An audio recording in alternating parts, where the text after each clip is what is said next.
성경 말씀 우리 시편 134편입니다. 우리 시편 가운데 짧은 또 성경 전체 가운데 짧은 구절 중에 하나죠. 예. 함께 한 목소리로 천천히 같이 봉독하십니다. 시작.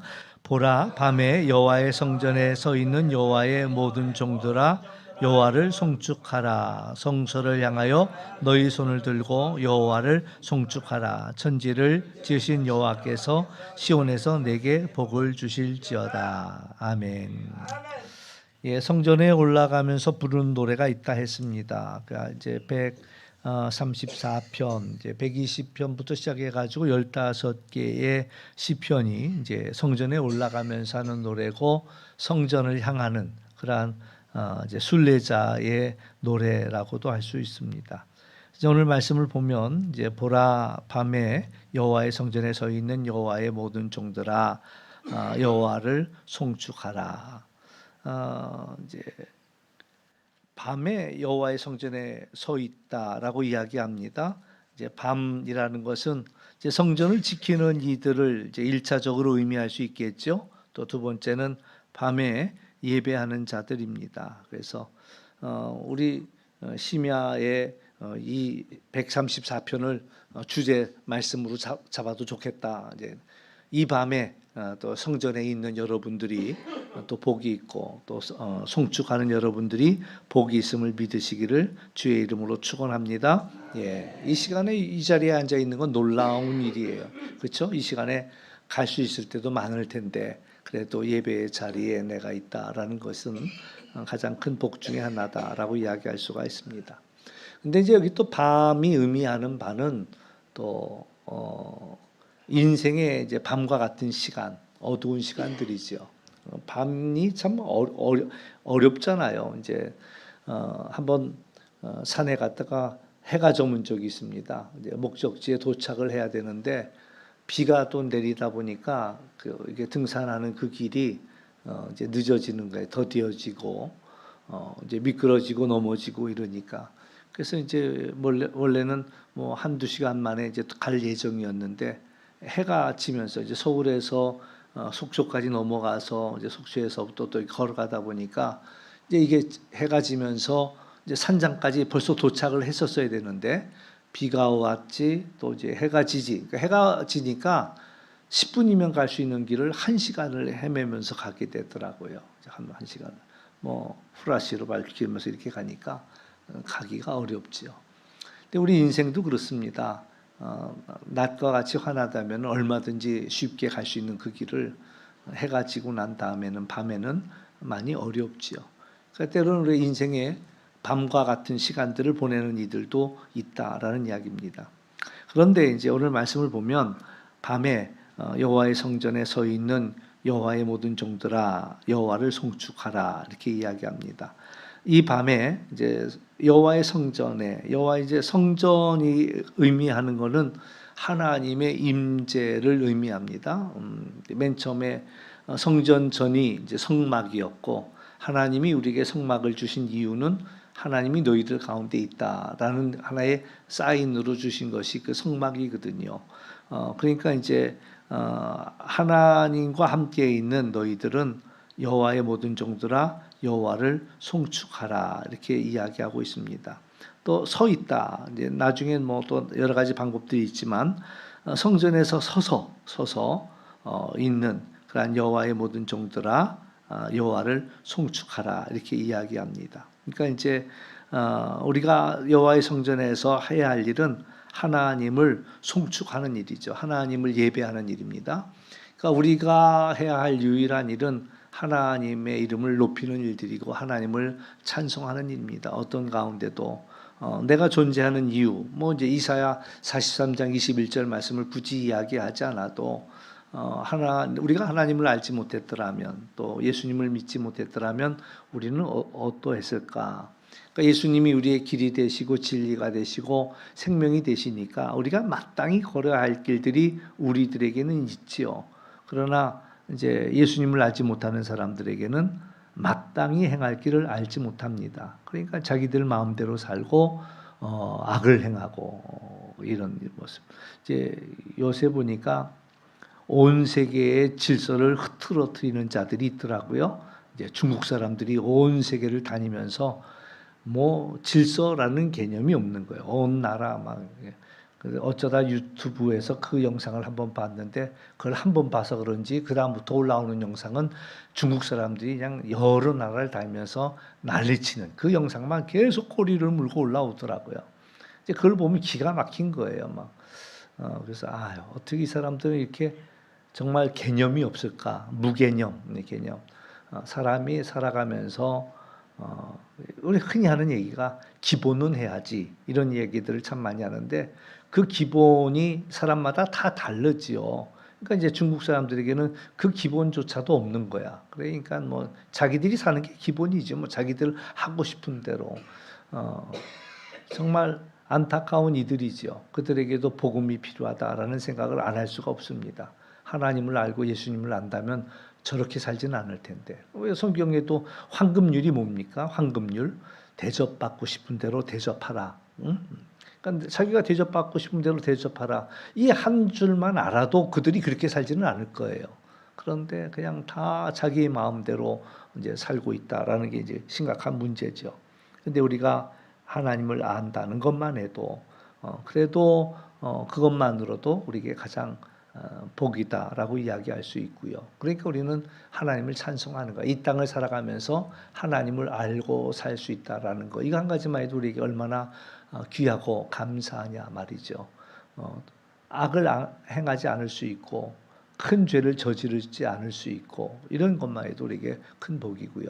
그래서 우리를 구원하신 그런 하나님을 찬송하는 거예요. 뭐 우리가 뭐 날마다 찬송하는 거죠. 아침에도 찬송하고 점심에도 찬송하고 저녁에도 찬송하고 날 구원하신 하나님을 우리가 찬송하는 일. 또 이제 2절에 보면은 성소를 향하여 너희 손을 들고 여호와를 송축하라. 그러니까 손을 들고 1절에서는 또 하나 그 본다면 서 있는 자들 성전에 서서 한 번은 그때 뭐 저는 뭐 유명한 연예인 그 무슨 공연장에는 가보진 못했어요. 근데 이제 그 비슷한 데를 한번 가봤는데 가스펠송 유명한 이들이 와가지고 난생 처음 비싼 티켓을 끊고 뭐 요새는 비싼 티켓은 뭐 어마어마하더라고요. 근데 뭐 그 당시에는 그 찬양 집회에 가는데 티켓을 몇만 원 주고 끊는다는 건 상상도 못했던 일인데 이제 거기 갔어. 그러니까 내 생전 처음으로 그렇게 비싼 티켓을 주고 갔는데 딱 표를 받았는데 좌석 번호가 없더라고요. 그러니까 이제 그때부터 막 화가 나는 거야. 아니 이렇게 비싼 표를 팔면서 어떻게 좌석을 안 주냐고 막 그랬더니 그 사람들은 대답은 안 하고 들어가 보면 압니다 이러더라고요. 그래서 들어가 보면 뭘 알아 알기는. 그래서 이제 들어갔는데 집회가 시작되기도 전부터 이제 준비 찬양을 하는데 앉아 있는 사람이 아무도 없어. 다 서 있는 거야. 그러니까 결국엔 좌석이 필요 없더라고요. 처음부터 끝까지 다 서 있어. 그래서 이제 그걸 보면서 참 놀랍다. 근데 이제 앉아 있을 수가 없는 거죠. 그 안에 있는 어떤 열망이라고 그래야 되나 열정이 앉아서 찬양을 못하는 막 일어나서 벌쩍벌쩍 뛰면서 찬양. 그래서 이제 세상 사람들도 거기 가서 뭐 난리치는 거 보면 이해는 가. 저 사람들도 그 정도는 되겠다 그 생각을 하니까. 근데 아무튼 하나님을 찬양하는데도 오늘 찬양하면서 서 계신 분 계세요? 내가 맨 앞에 앉아서 잘 모르는데 그냥 앉아서 찬양할 수가 없는 거야. 그러니까 이제 일어나서 찬양하는 거죠. 일어나서 찬양. 근데 이제 여기 2절에서는 성소를 향해 손을 들고 찬양하는, 손을 들고 찬양한다. 손을 들고 찬양한다는 것도 여러 가지 의미가 있을 수 있습니다. 사실 이제 손을 들었다라는 것은 항복한다 이런 의미도 담겨져 있습니다. 항복하는 사람이 어떻게 와요? 손을 들고 그리고 이제 옵니다. 근데 그 손을 들고 오는 이유가 있죠. 손을 보여야 돼. 내 손에는 아무것도 없다라는 걸 보여주는 겁니다. 이게 손을 숨기고 있으면 그 손에 칼을 들고 있는지 총을 들고 있는지 어떻게 합니까? 뭐 우리나라는 총을 쓰는 일이 거의 없으니까 그래도 그게 드물긴 한데 외국에서는 그런데요. 경찰이 와서 손 들어 그러면 손 들어야지 안 들으면 총 맞는데요. 그러니까 손 들어 경찰이 손 들어 그러는데 면허증이라도 보여주겠다고 주머니에다 손 넣으면은 그냥 총 꺼내는 줄 알고 그냥 바로 쏜다는 거죠. 또 우리나라 사람들은 아유 돈이라도 얼마 줘야 되겠다 해서 지가 꺼내려고 그러다가 이제 총 맞는다는 거예요. 손을 든다라는 건 내 손에 아무것도 없다라는 걸 표시하는 겁니다. 나 아무것도 없으니까 항복한다. 나를 받아달라. 이런 의미가 있지만은 또 이제 하나님을 향하여서 내 빈손을 보여드리고 하나님을 찬양하는 거죠. 찬송가 280장에 보면은 천부여 의지 없어서 손 들고 옵니다. 이제 이렇게 찬양하죠. 하나님 앞에 손을 들고 주님 이 손을 붙잡아 주소서 그러면서 이제 주님 앞에 나오죠. 그리고 이제 3절에 보면 천지를 지으신 여호와께서 시온에서 내게 복을 주실지어다 이렇게 이야기합니다. 천지를 지으신 여호와 하나님은 어떤 분이시냐? 천지를 지으신 하나님이시다. 그 하나님이 시온에서 여기 이제 시온은 또 다른 말로 성전에서라고 이야기할 수가 있겠고요. 내게 복을 주실지어다. 너에게 복을 주신다. 그러니까 하나는 이제 성전에서 우리들이 해야 할 일은 하나님을 송축하는 일, 하나님을 예배하는 일을 우리는 해야 되는 것이고 또 하나님은 이 성전에서 우리에게 복을 주신다라는 이야기입니다. 그래서 하나님의 우리가 복을 받는 자리가 바로 이 성전이라는 사실들을 기억하고 늘 우리가 하나님 앞에 복을 얻기 위해서도 성전 앞으로 나올 필요가 있지요. 근데 재미난 거는 이 단어가 이제 바라크라는 단어가 쓰여지는데 1절에도 바라크라는 단어가 있고 2절에도 바라크라는 단어가 있고 3절에도 바라크라는 이제 히브리어 원어가 들어갑니다. 근데 이제 재미난 것은 1절, 2절에서의 바라크는 하나님을 찬송한다라는 의미를 가지고 있습니다. 근데 또 하나의 의미는 하나님이 복을 주신다라는 단어도 똑같은 바라크라는 단어를 쓴다는 거예요. 그러니까 우리는 하나님을 향하여 송축하는 게 바라크이고 하나님은 우리를 향하여서 복을 주시는 것이 바라크이고 그래서 우리는 성전에서 하나님을 찬송하고 또 하나님은 우리에게 복을 주신다라는 사실이 있죠. 그러니까 우리 여기서 하나님을 생각해 보죠. 하나님은 어떤 하나님이냐? 말씀대로 찬양받기에 합당하신 하나님이에요. 여러분에게 하나님은 어떤 분이십니까? 찬송 받으실 하나님이다라는 사실이 첫째고 두 번째는 우리에게 복을 주시는 분, 하나님은 우리에게 복을 주시는 분이다라는 사실입니다. 그러므로 오늘 우리는 거기서 우리에게 복을 주시기를 기뻐하시는 하나님을 우리는 알아차릴 필요가 있습니다. 하나님은 우리 모두가 복을 받기를 기뻐하신다라는 사실입니다. 그래서 하나님이 주시는 복을 여러분들이 다 받으시고 누릴 수 있기를 주의 이름으로 축원합니다. 네. 하나님이 우리가 오늘 하루를 우리가 살아갈 때도 행복하기를 원하셔요. 또 우리가 하는 일들이 형통하기를 원하셔요. 우리들이 하는 모든 일들이 잘 되기를 원하신다라는 사실입니다. 그러니까 그 하나님의 마음 다 잘 되기를 원해. 그런 적 없어요? 아이들에게 이제 예를 들어 아이들에게 어떤 뭐 퀴즈를 낸다라고 할 때도 그 부모가 퀴즈 내는 마음이 어떤 마음이겠어요? 요거 좀 틀려갖고 골탕 먹여야 되겠다. 이런 마음으로 퀴즈를 내지는 않죠, 아이들한테. 아이들이 잘 맞힐 수 있도록 다 알려주면서 그것처럼 하나님은 우리가 다 잘 되기를 원하시면서 복 주시기를 기뻐하신다라는 거예요. 그래서 우리가 하나님은 그런 믿음이 중요하죠. 하나님은 나를 너무 사랑하셔. 하나님은 나를 너무 기뻐하셔라는 어떤 사람들은 그러더라고요. 어떤 분이 그래. 하나님은 내 기도 안 들어주셔요. 이런. 그의 머릿속에는 하나님은 자기 기도를 안 들어주시는 하나님 내지는 하나님은 자기를 미워하시는 하나님 이렇게 이제 가지고 있는 거야. 그러면 뭐라고 하시겠어요? 하나님이 너 믿음대로 되라 그러시겠죠? 그게 아니라 오늘 우리는 하나님은 나를 사랑하셔. 하나님은 내게 가장 좋은 것을 주셔라는 그러한 마음을 가지고 우리가 기도할 필요가 있지요. 저도 개인적으로 간증하면 그래요. 개인적으로 간증하면 하나님은 정말 우리에게 또 우리 가정에 너무 좋은 것들을 주시더라. 사실 저는 재주가 없어서 달라소리는 잘 못해요. 달라소리를 잘 못하는데 근데 하나님이 채워주시더라고요. 내가 챙기지 않았는데도 하나님이 채워주시더라고요. 좋은 걸로 채워주시더라. 그 하나님이 내 하나님이 아니라 여러분의 하나님도 여러분들을 너무 사랑하고 또 너무 기뻐하는 그런 하나님이 될 수 있기를, 그런 하나님으로 여러분들이 고백할 수 있기를 주의 이름으로 축원합니다. 예. 또 예수님은 누구신가? 여기서 우리가 생각해 볼 수 있는 것은 우리 예수님은 하나님과 우리 사이를 이어주는 중보자시지요. 그래서 우리를 위해 기도해 주십니다. 그래서 우리가 하나님 앞으로 나아가는 길을 열어주시는 거예요. 그래서 하나님 앞으로 우리를 인도해 주시고 하나님을 찬양할 수 있도록 우리를 그 앞으로 이끌어 주시는 분. 또 그러면 다시 말해서 우리로 하여금 하나님을 예배할 수 있도록, 예, 오늘도 우리 전도사님 찬양 참 어떻게 이것을 골랐을까? 그게 제가 제일 궁금해. 어떻게 골랐지? 나 있는 곳에 예배하는 예배하는 그런 그 찬양을 딱 했을 때, 제가 막 깜짝 놀랐어. 이거 어떻게 된 거지? 이거 도대체 알 수가 없단 말이죠. 그래서 저는 그렇게 믿어요. 이게 하나님이 이 예배를 이끄시는구나라는 걸. 왜?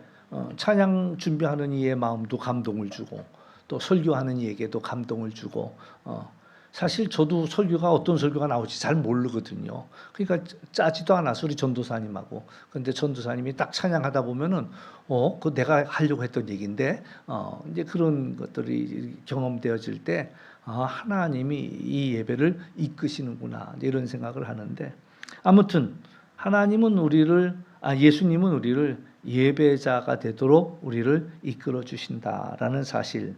그래서 오늘 우리들이 하나님을 예배할 수 있는 예배자가 되도록 예수님이 우리를 도와주신다라는 이야기죠.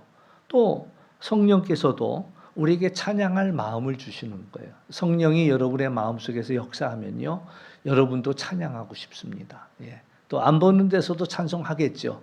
아무도 안 보는 데서도 흥얼흥얼이라도 찬송하겠죠. 그러니까 이제 하나님을 찬양하도록 우리에게 감동을 주신다. 우리가 물론 기쁠 때도 즐거울 때도 당연히 하나님께 찬양과 영광을 돌리지만, 정말 놀라운 것은 힘들 때도 찬송해요. 힘들 때. 여러분 그런 적 없어요? 힘들 때도 찬송합니다. 슬플 때도 찬송합니다. 괴로울 때도 찬송합니다. 그 이제 우리 입에서 그 찬송이 나온단 말이죠. 괴로울 때 주님의 얼굴 보라, 이런 찬송도 나오고, 힘들 때도 주님 이 손을 꼭 잡고 가소서, 이런 찬송가도 하고, 너무 힘들 때, 제가 군대 생활할 때는 날마다 불렀던 찬송이 있어요. 제가 그때 군대 생활할 때 몸무게가 60kg도 안 됐어요. 60kg도 안 됐어. 근데 나같이 연약한 일을 갖다가 박격포 부대에다가 배치를 하더라고요. 그 박격포 무게만 42.5kg야. 지금도 안 잊어버려. 그걸 들고 뛰어야 돼. 60kg도 안 되는 사람이 42.5kg 어떻게 들고 뛰냐고요. 뛰고 포 메고 저 전방에 태극기 개양대가 보이는가? 그러면 선착순 하나 이제 이런다.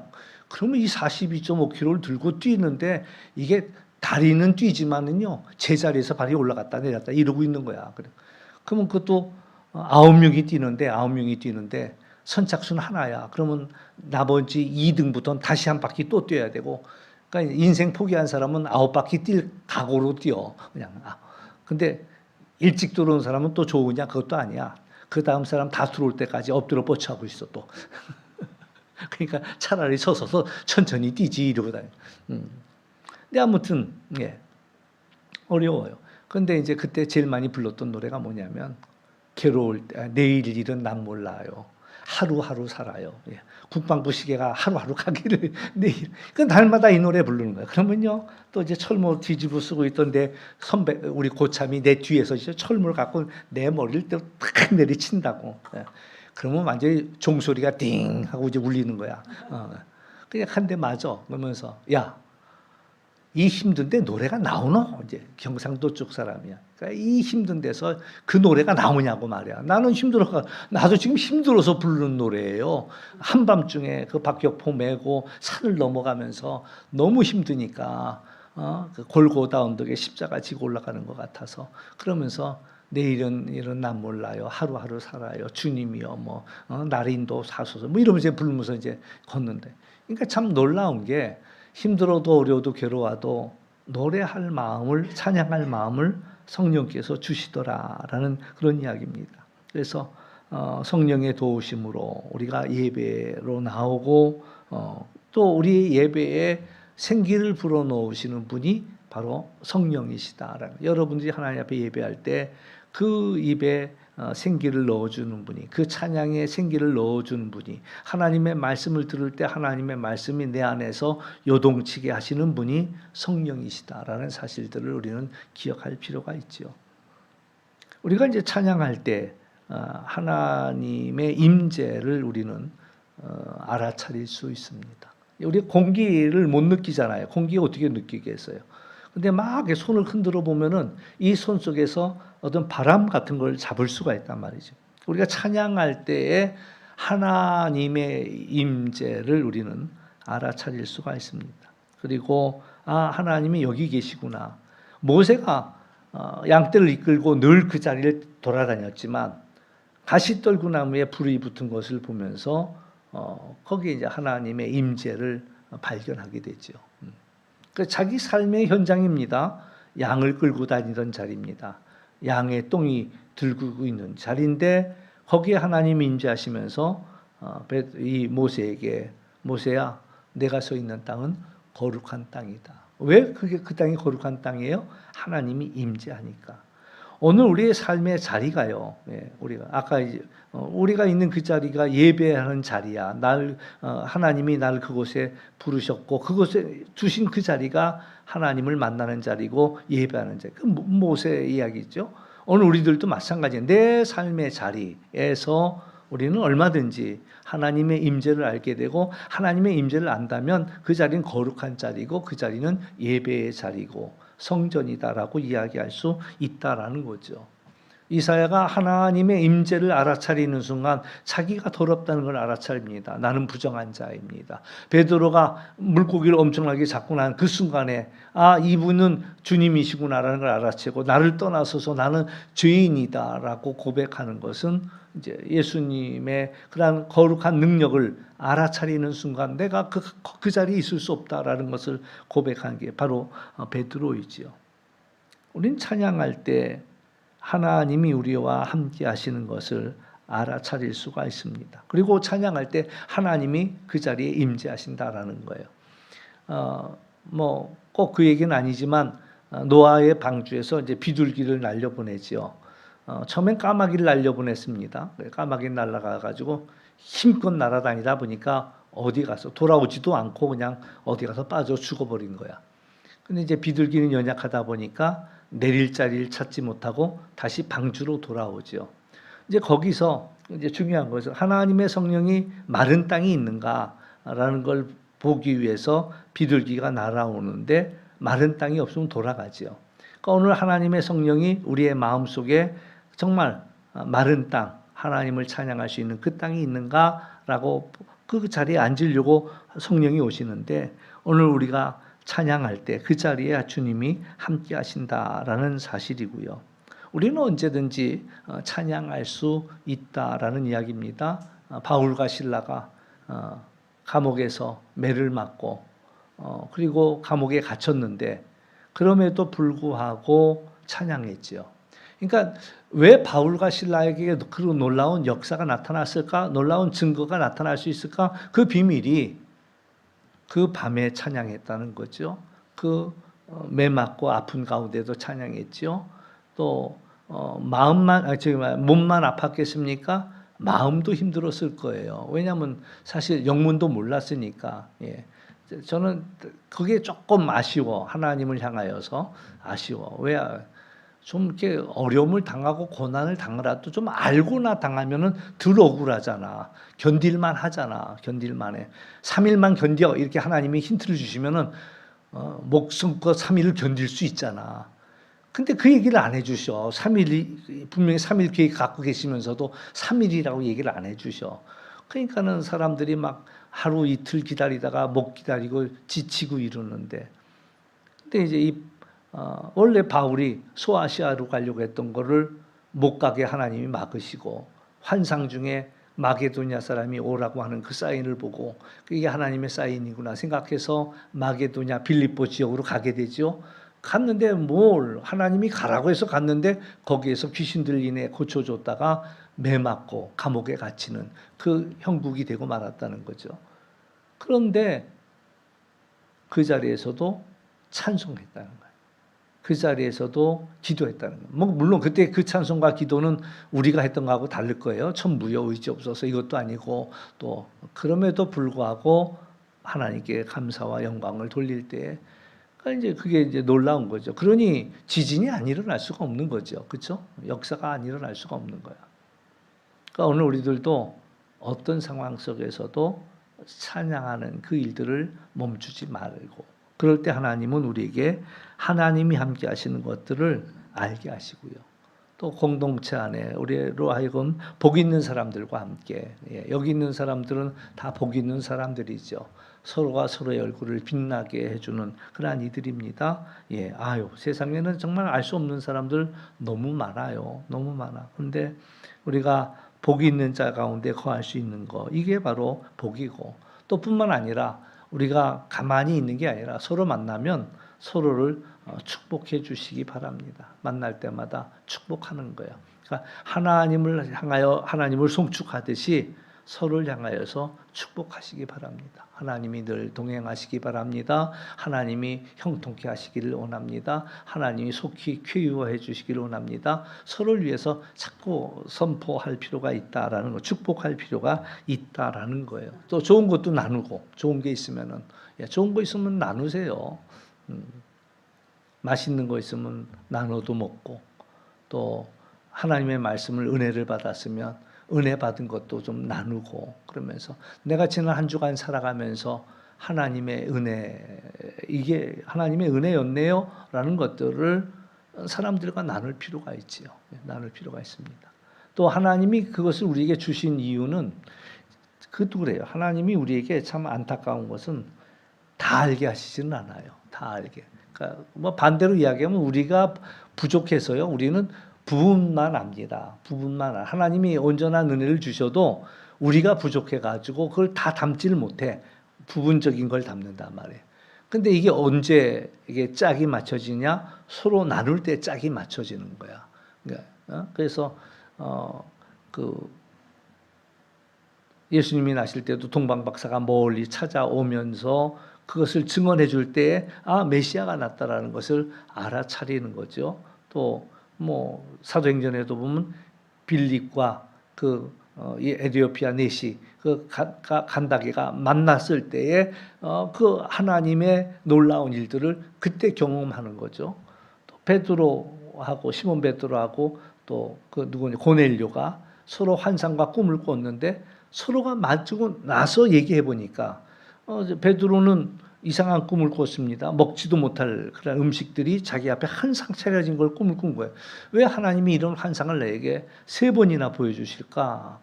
베드로가 고민하고 있단 말이죠. 또 하나님의 천사가 고넬료에게 나타나서 피정이 시몬의 집에 가면은 베드로라는 사람이 있는데 데려다가 말씀을 들어라 이 얘기를 하는 거예요.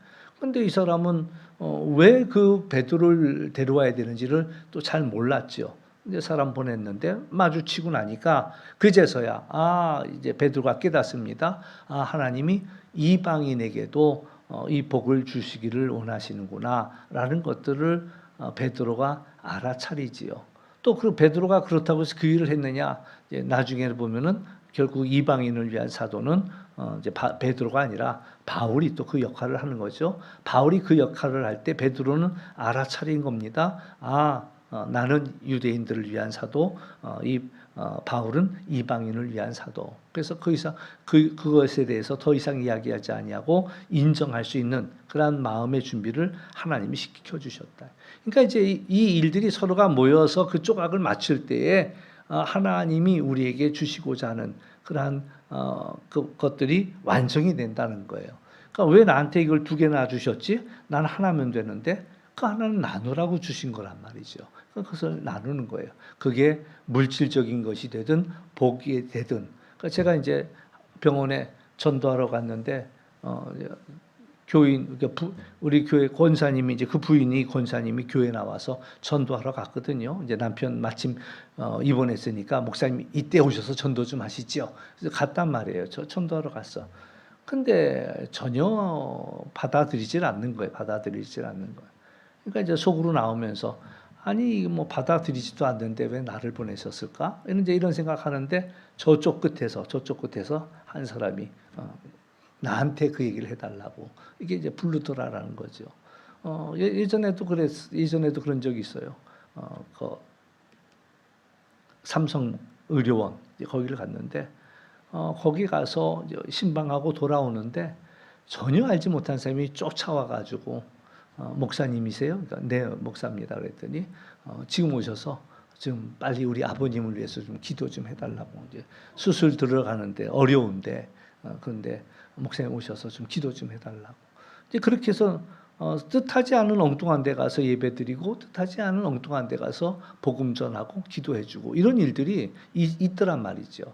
그러니까 그 간절한 그 영혼들에게 하나님께서 그 사람 만나러 보낸 건 아니었지만 그 자리에서 만나게 하시고 일하게 하시더라. 그러니까 오늘 우리는 늘 하나님 앞에 찬양하며 예배하며 나갈 때 하나님의 일을 할 수 있는 그러한 하나님께서 우리에게 복을 주신다. 그래서 사실 하나님이 우리의 복이지요. 그래서 우리가 찬양할 때 하나님이 바로 우리의 복이시다라는 사실들을 기억하면서 찬양해야 되겠다. 오늘 이제 해야 할 일이 있습니다. 내가 있는 그 자리가 바로 거룩한 자리다라는 사실입니다. 물론 여기 또 거룩한 자리입니다. 왜 거룩한 자리예요? 우리가 하나님을 예배하니까. 요새도 그런지는 잘 모르겠는데 우리 옛날에는 참기름을 꼭 담을 때 어디다 담으냐면 소주병에 담았어요. 소주병에 담아. 그러니까 소주가 담겨져 있을 때는 소주병이야. 그런데 거기에 이제 참기름을 담는 순간 참기름병이 돼버리지요. 교회 건물이라는 것은요. 예배하는 자가 있을 때 교회 건물인 거예요. 예수님께서 그 죄로 가득한 사람들이 탐욕으로 가득한 사람들이 성전 안에 있을 때 예수님께서 그들을 꾸짖길 뭐라고 꾸짖었냐면 왜 내 아버지 집을 강도의 구렬로 만들었느냐. 다 강도 같은 사람들만 들어앉아 있으니까 내 아버지 집을 강도의 구렬로 만들었다 이렇게 이야기하죠. 요즘 이제 유럽에 가면 그 겉모습은 교회야. 근데 들어가서 보면 술집이야. 그러니까는 이제 큰 교회를 지어놨는데 그게 유지가 안 되니까 결국 이제 팔아 넘겼는데 이 고약한 이제 술 파는 양반들이 이 교회를 술집으로 꾸미면 좋겠다 이 생각을 한 거죠. 그래서 여기는 VIP석이야. 더 비싸 술값이. 강대상 위에는 그리고 이제 만들어요. 안타깝게도 우리나라에도 한 군데가 큰 교회를 졌는데 그걸 갖다 어떻게 하지 못해가지고 그게 이제 카페에 팔렸죠. 그래서 뭐 인천 어디라는데 겉에 모양은 교회야. 근데 이제 카페가 그것을 사가지고 이제 커피를 파는 그런 장소로 만들어 버렸죠. 근데 중요한 거는 우리 한 사람 한 사람이 예배하는 사람이냐라는 겁니다. 뭐 사람들로 가득 찼어도 하나님에 관심이 없는 사람들로 가득 찼다면 그럼 성전이라고 얘기하기는 어렵다라는 거죠. 그러나 우리가 나 혼자일지라도 내가 있는 그곳에서 하나님을 찬송하고 예배할 때 그것은 거룩한 예배의 자리가 되더라라는 이야기입니다. 그래서 여러분이 있는 그 자리를 늘 찬양으로 채워가는, 그래서 여러분이 있는 그곳에 그 보이지 않는 찬양의 냄새가 가득한 그런 자리가 되었으면 좋겠고요. 또 오늘 말씀 속에서도 하나님은 그 성전에 있는 이에게 복을 주신다 했습니다. 물론 우리는 하나님을 찬양하지만 또 하나님이 우리를 통하여서 다른 사람들을 축복하기를 원하신다라는 사실들을 기억하면서 여러분들이 만나는 이들을 축복하시라는 거죠. 뭐 제일 많이 만나는 이들이 가족이니까 가족들을 축복하시라고요. 아이들을 축복해주고 남편을 축복해주고, 예. 그래서 만나는 사람들을 축복해주고 해줄 필요가 있고 자꾸 그것을 사용할 필요가 있습니다. 우리가 이제 운동하는 사람들이 체력을 단련하듯이 연습하고 연습하면 더 무거운 것도 드러낼 수 있는 것처럼 우리가 하나님의 그 축복을 할 때 그 축복이 또 그 기도가 또 힘이 생기고 능력이 생긴다. 물론 우리가 기도해 준 대로 그 일들이 다 되지는 않습니다. 그러나 하나님이 그 일들을 통해서 일하시더라라는 이야기죠. 그래서 만나는 사람들에게 씨 뿌리는 마음으로 복음을 전하고 또 예수님 믿으시고 복 받으시라 이런 이야기를 해주면서 뭐 긴 얘기 하려고 할 거 없어요. 긴 얘기가 길어지면 이제 말싸움이 되고 말장난이 되는 거니까 길게 할 필요 없어요. 선포라는 게 뭐냐면은 목사님의 설교가 뭡니까? 여러분들을 설득하는 게 아니에요. 이게 하나님의 말씀이에요. 이게 하나님의 뜻이에요. 라는 것들을 이야기하는 게 그게 설교고 그게 선포입니다. 상대방이 인정하든 인정하지 않든 상대방이 듣든 아니 듣든 해주는 이야기. 하나님은 당신을 사랑하십니다. 우리의 사명은 하나님을 찬양하는 겁니다. 뭐 나는 그거에 동의하지 않습니다. 그건 중요하지 않아요. 하나님의 뜻이 너희들은 찬양하기를 원한다라는 게 하나님의 뜻입니다라고 이야기해 주면은 우리가 할 일 다 한 거야. 그러니까는 긴 얘기를 하려고 하지 말고 핵심만 이야기해 주면 되죠. 하나님이 당신을 사랑하십니다. 하나님은 당신을 통해서 놀라운 일을 행하실 것입니다. 축복을 아끼지 말라고요. 아이들에게도 축복해 주는 거예요. 그래서 그것이 이제 그 아이에게 복이 될 수 있는 그런 복의 씨앗을 심는 거죠. 그래서 복의 씨앗을 심는 겁니다. 근데 그 이야기들이 그냥 단순히 내 입에서 나가는 게 아니라 내 머리에서 나가는 것이 아니라 하나님이 우리를 통해서 그 이야기를 하기를 원하신다라는 사실이에요. 그래서 우리가 뭐 이런 얘기 뭐 징그럽게 남사스럽게 이런 얘기를 해 뭐 이렇게 생각하는지도 모르지만 그럼에도 불구하고 하나님께서 우리의 입을 통해서 그 얘기를 들려주기로. 그러니까 만나는 이들을 축복하라는 거예요. 뭐 그 사람이 받을 자격이 있건 받을 자격이 없건 상관없이 그럼에도 불구하고 하나님이 너를 사랑한다. 그러면 그게 하나님의 말씀이 자체가 생명력이 있기 때문에 일하신다는 거예요. 역사하신다는 거예요. 또 들어야 할 사람 속에 그 말씀이 떨어진다는 거예요. 그러니까는 우리는 모르잖아요. 누가 그 말씀을 들어야 하는지 몰라. 근데 뿌렸더니 엉뚱한 데서 싹이 나고 자라고 열매 맺더라. 그럼 어떻게 된 거야? 이렇게 얘기했더니 그때 그 얘기 했잖아. 제가 한번 제 1호 전도자가 누구냐면은 이제 제가 군대 생활할 때 거기서 이제 그 숙제가 5명한테 그 복음을 전하고 사역일을 정하고 그리고 이제 가는 게 그게 숙제야. 이제 사역일 5번 읽어주고 사인 받아서 가자는 게 숙제예요. 그러니까 뭐 숙제하느라고 부하들 불러다가 너 일로 와 앉아 그리고 이거 읽어 다 읽고 여기다 사인해 그리고 슈크림빵 하나 사주고 난 숙제하느라고 했을 뿐이야. 근데 난 제대했는데 그이가 그 이후로 예수님을 믿고 그리고 나서 이제 제대하고 난 나를 찾아왔더라고요. 이제 집은 저 부산 사는 사람인데 자기 제대하고 부산까지 내려갔다가 나를 찾아 서울까지 올라온 거야. 그러더니 뭐 그때 저는 병장으로 제대했으니까 조병장 그랬더니 그때 이제 그 조병장이 죽어간 책을 많이 읽었대. 그 이제 그 교회 그 종교 서적들을 제가 많이 그 도서관에다 꽂아놨거든요. 그러니까 이제 가려고 할 때 이제 그걸 다 갖고 오려고 그러니까 못 가져가게 하더라고. 놓고 가라고 사람들이. 그래서 놓고 왔는데 이 친구가 그걸 다 읽었다는 거예요. 네가 어떻게 이걸 다 읽었어? 그랬더니 그때 나한테 전도했잖아 이러더라고. 한 적이 없는데 그랬더니 왜 슈크림빵 사주면서 했잖아 그러더라고. 그때? 나 믿으라고 한 게 아니라 나 숙제한 건데 그랬더니 그걸 그 얘기에 씨앗이 들어가서 그래서 이게 역사가 있는. 그러니까 여러분들도 걱정하지 말고 그냥 하는 거예요. 그냥 고구마 전도밥 아시죠? 젓가락 하나 갖고 고구마 찔러보는 거야. 안 들어가면 생고구마고 찔러봤더니 쑥 들어가면 익은 고구마고. 그게 뭐냐? 하나님의 말씀을 찔러보는 거예요. 이 말씀이 들어가면은 이제 예수님 믿을 때가 다 된 고구마고 찔렀는데도 안 들어가면 이건 아직 생짜배기고, 그러니까 더 쪄야 되고 그냥 둬야 되고. 늘 우리는 이제 주변 사람들을 축복할 필요가 있다. 또 서로를 위해서 중보했으면 좋겠다라는 이야기입니다. 서로를 위해서 이 기도가 이제 그렇잖아요. 처음엔 하는 기도는 자기를 위해서만 기도합니다. 자기를 위해서.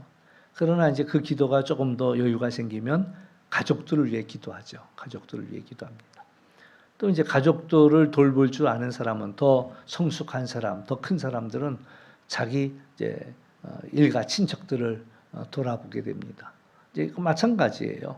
오늘 우리가 기도하는 거죠. 기도하다 보면 나 자신을 위해서만 기도하는 것이 아니라 내 가족들을 위해서도 기도하고, 내 친척까지 기도하고, 내 나라, 내 민족을 위해 기도하고, 온 인류를 위해서 기도하고.